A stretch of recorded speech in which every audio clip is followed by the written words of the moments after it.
Well, it's no secret that as Americans, we mostly focus on domestic politics in our own country. Unlike, say, Canadians, we don't obsess over the daily comings and goings of other nations. It's virtually impossible to find a single American who can name a Canadian Supreme Court justice or a member of parliament, for example. I know I certainly can't. By contrast, Canadians can tell you all about Clarence Thomas and Matt Gaetz and so on. This is a well-established phenomenon, and it makes sense because the United States is just, well, a lot more important than any other country in the world. But even with that in mind, every once in a while, something happens in the parliament of a foreign country that, it's hard for us to ignore here in America. Maybe a lawmaker in Taiwan steals a bill and runs away with it in order to prevent it from being passed into law. That's something that's actually happened and was hilarious. Or maybe a member of parliament in India pepper sprays his colleagues when they don't vote the right way. Or maybe Italy's parliament descends into a bench-clearing brawl, which requires one politician to leave the chamber in a wheelchair. These are all well-documented incidents that may not always have a lot of direct relevance to us, but more often than not, at the very least, they're entertaining to watch. It's a whole genre on YouTube, actually, and it's a lot of fun. The viral moment that just took place in the Parliament of New Zealand, on the other hand, does have some relevance for Americans. It's one of the more important political stories of the year, in fact, even though it's taking place thousands of miles away from our borders. And in case you missed it, several politicians in New Zealand just broke out into a primal Stone Age war dance called the Haka to protest a piece of legislation that's working its way through Parliament. They won't stop doing the chant, and eventually, because of that, Parliament has to be shut down entirely. Watch. E ono ngā poti e whakahe. Kawana! Ka whakamanu whiriti a koe au! Kamate, kamate,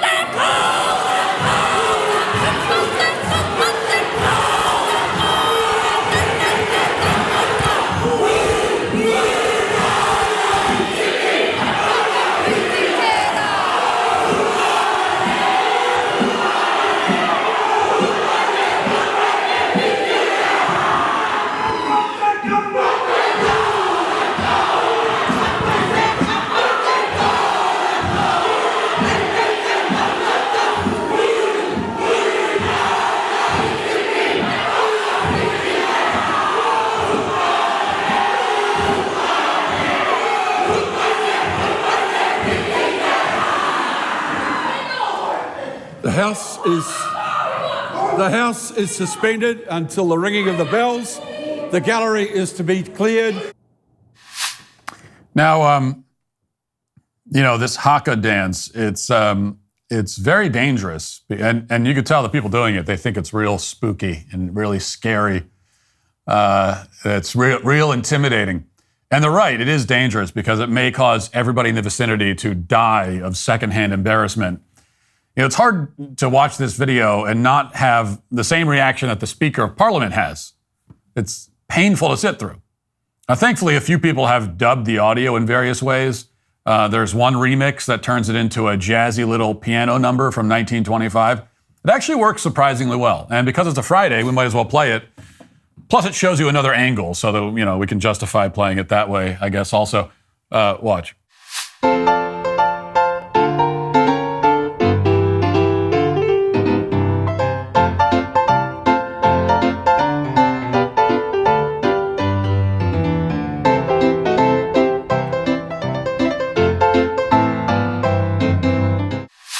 It's a lot less cringe when you dub in some real music instead of the prehistoric grunting. Now, it's a little hard to see in all the pandemonium, but they're getting in the face of a politician named David Seymour, who introduced a bill that they don't like. The people doing the screeching identify as Maori, meaning they see themselves as the allegedly indigenous people of New Zealand, and they're chanting like barbarians and making gun gestures at David Seymour while saying something that apparently translates to evil. And before I get into the specifics about this vote, what it was about, it needs to be reiterated that this whole Haka thing is just silly and embarrassing. Maybe you're not supposed to say that, but it's obviously true. And everybody who sees it knows that, feels the same way. And you see these videos sometimes, we're supposed to pretend like we think it's powerful and cool because it's part of a non-white culture, and so therefore it has to be good. We're not allowed to have any negative opinions about anything that a non-white culture does. But we all know that it's just lame and stupid as hell. And you know, we can say that. Like that, just knock it off. This is ridiculous. You're making fools of yourself. These people are really embarrassing themselves in every context that this Haka is performed. It's cringeworthy to an immeasurable, painful degree.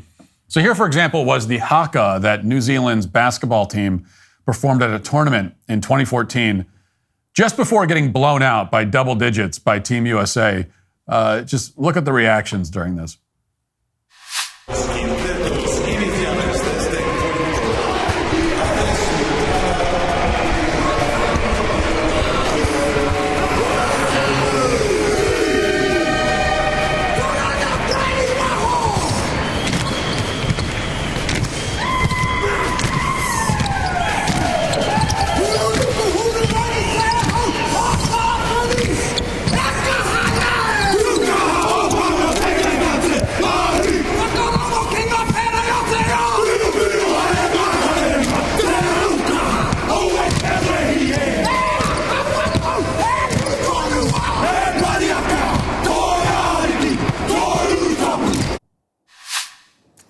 Yes, there's nothing like a fearsome war chant before a basketball game where everybody looks at you like you're crazy, and then you get completely destroyed. They got blown out, which is why this just doesn't work. You can't do a fearsome war dance on behalf of a conquered people and then get conquered some more.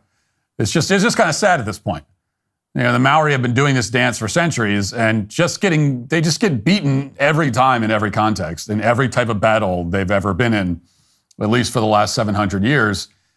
So, you know, it's like probably time to put it's like spiking the football when you're on a football team that hasn't won a game since the year 1300. It's just like, all right, it's probably not a lot to be showboating about right now. In any event, back to the viral clip that people are talking about. The so-called indigenous people had a meltdown in Parliament over a bill. And what you may not have seen is what preceded that moment. David Seymour laid out some rational and calm arguments in favor of his legislation. And then the so-called Maori politicians launched into a volley of personal attacks. Watch. Pressure had been building all afternoon as the government's treaty principles bill came before the House. The bill does not extinguish any right, it does not take from anyone, it reinforces the rights of the treaty as universal. David Seymour says the current approach to treaty principles isn't working. What all of these principles have in common is that they afford Māori different rights from other New Zealanders. But the rebuttal came fast and furious. Shame, shame on you, David Seymour. Ngāti Rehia will be ashamed that one of their sons has come up with a political stunt that looks to divide the nation. How dare you, David Seymour? You should be ashamed of yourself, and you are a liar. Apologise for that last statement. No, I can't do that. Going to have to ask the member to withdraw himself from the House for the rest of the afternoon. Willie Jackson sin-binned, but unapologetic. Now already, this is how you know these people have no argument. They're only capable of shouting shame and resorting to personal attacks to the point that they repeatedly get thrown out of Parliament. Meanwhile, David Seymour is sitting there calmly saying he wants equality.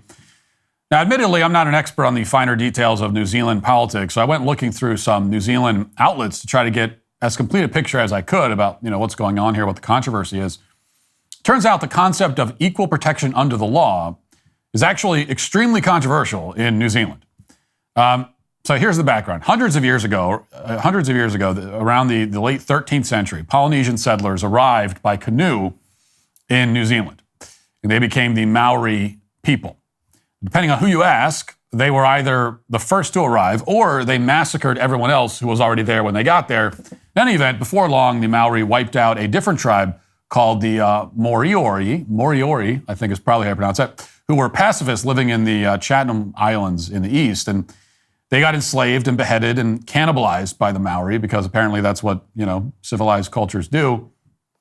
And to be clear, this kind of thing was not out of character for the Maori. The Maori routinely enslaved and brutalized their enemies, just like so-called indigenous cultures all over the world. I mean, this is what they all did.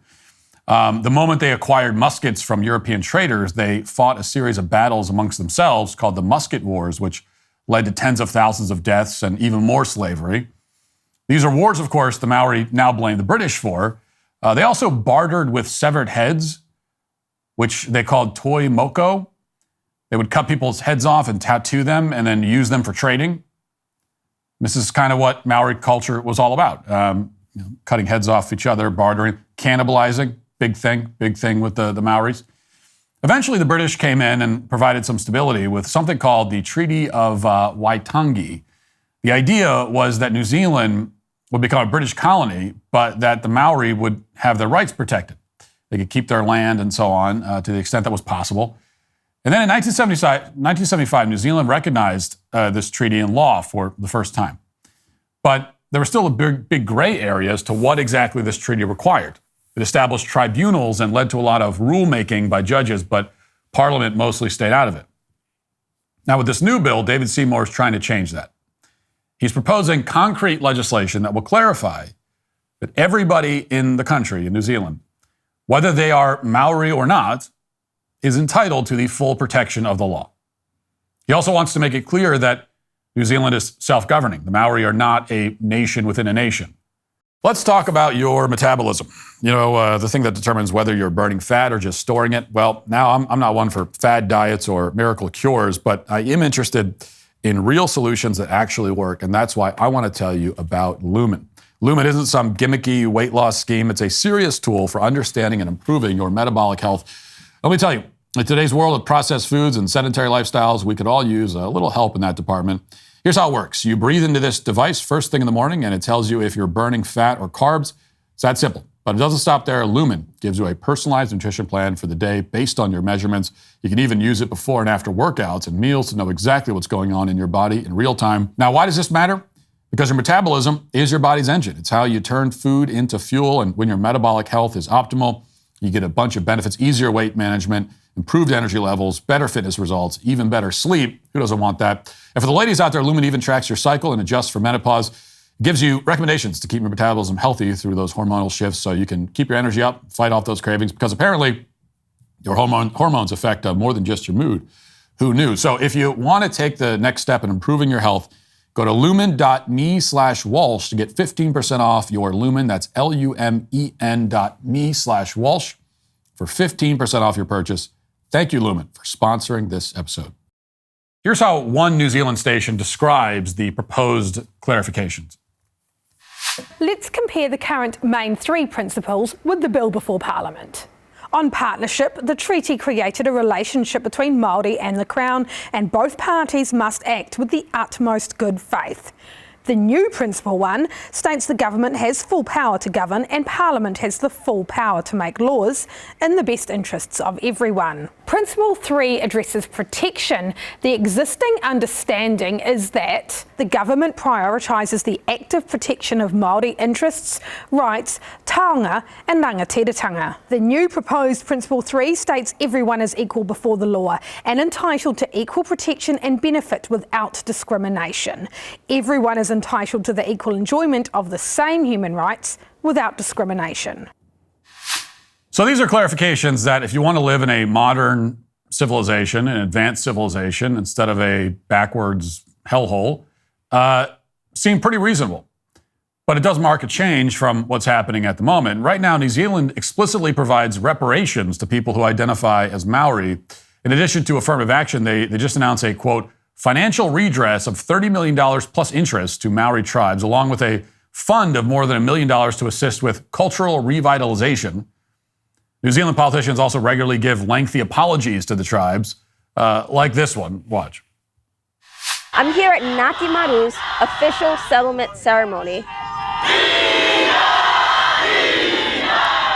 where a representative from the Crown is going to deliver an official apology. The Crown makes the following apology to Ngāti Maru. The Crown's many breaches of Te Tiriti o Waitangi left Ngāti Maru feeling like refugees in their own homeland. Yep, just keep apologizing. No, 500 years of apologies won't be enough. Just keep on forever. It could be 1,000 years from now. We need more apologies. Just keep on apologizing. This kind of thing has been going on for decades in New Zealand.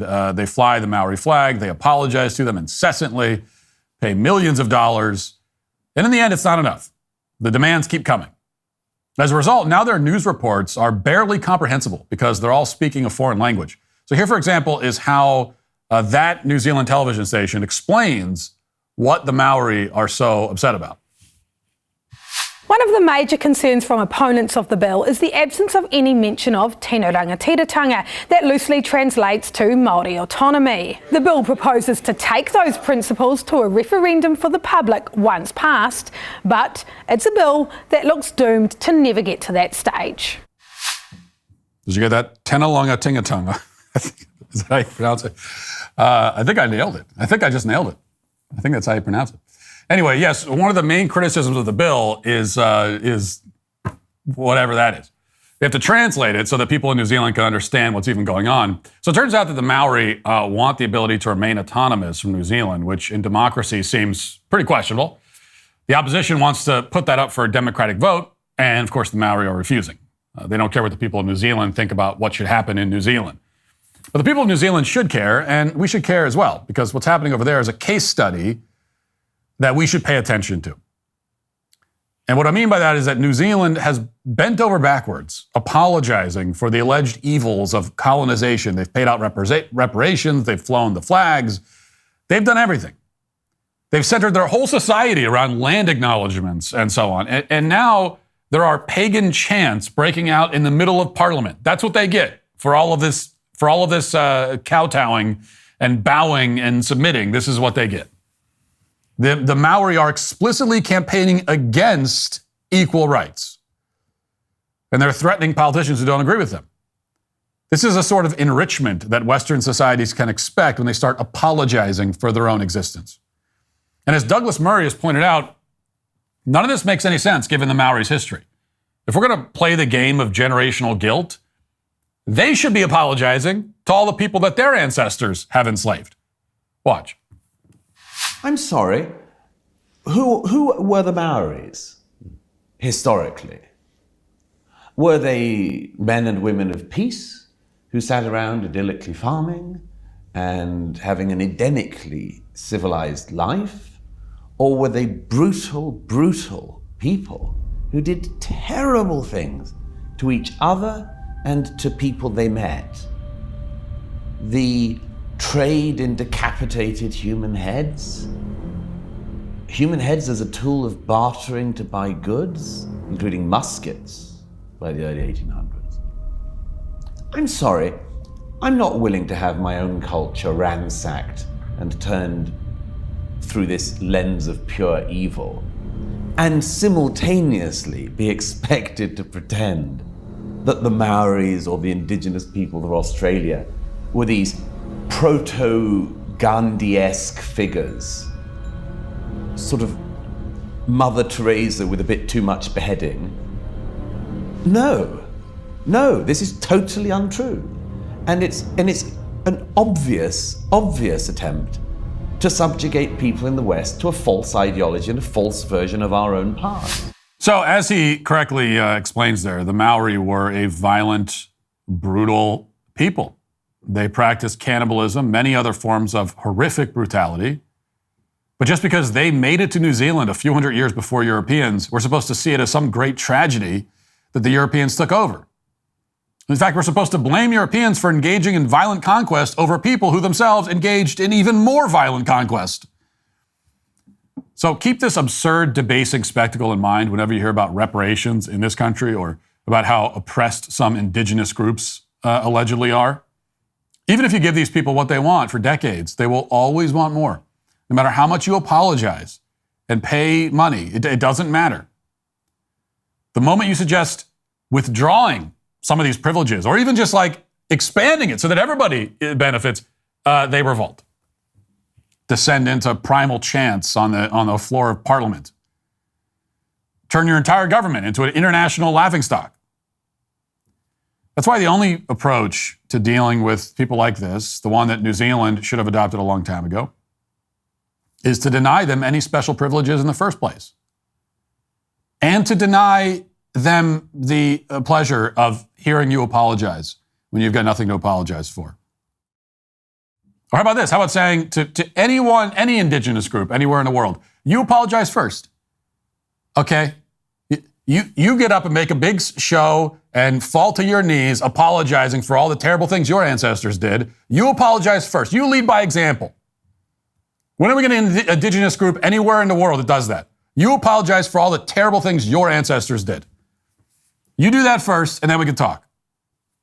I'm still not going to apologize, but at least you will have shown that you're not a raging hypocrite. Now, as the saying goes, when you're accustomed to privilege, equality feels like oppression.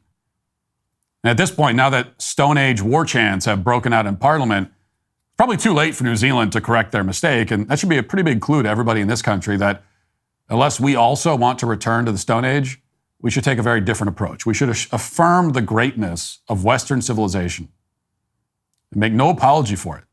We should take pride in our heritage, in our culture, in our history. We should reject the false narratives, the cartoonish, simplistic narratives about our history that turn us and our ancestors into cartoon villains. That's how you neutralize the grievance mongers and the guilt merchants so they have no power. They can do their tribal chants all they want. They can do them in the shower, in their own homes, whatever. The rest of us will be doing what New Zealand is apparently now incapable of doing. We'll be living a functioning, self-governing democracy. And if there's one lesson from these bizarre and embarrassing clips out of New Zealand, it's that no one should ever take that for granted. If you'd like to see what else I have to say, you can access my full show by going to dailywire.com or by going to the Matt Walsh Show Twitter page. Hope to see you there. Godspeed.